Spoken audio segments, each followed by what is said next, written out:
This is Jeremy Schiefling with Khan Academy. And as a parent myself, I'm so excited to show you how you can use it with your own kids. So the first thing you want to do is you want to come in here, click Add a Child. Obviously, if your child already has an account through school or on their own, you can just add that. In this case, let's assume they don't. So we come over here to Next, we input our child's birthday, and then we have a chance to create their own account.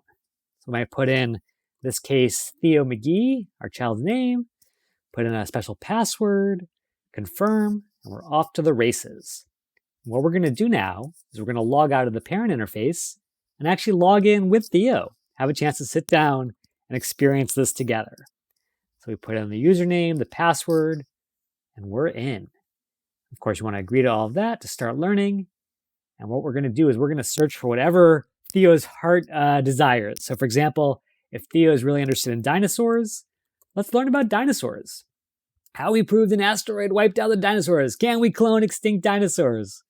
Maybe Theo is really excited about the age of pirates, whatever it might be. Let's learn about those experiences. And so my point is that the first experience on Khan Academy should be all about passion and curiosity, getting your kid excited about this because it's all free, it's all at their fingertips. And then once you've had that experience, I'll show you more next time on how to really track their progress and measure it over time.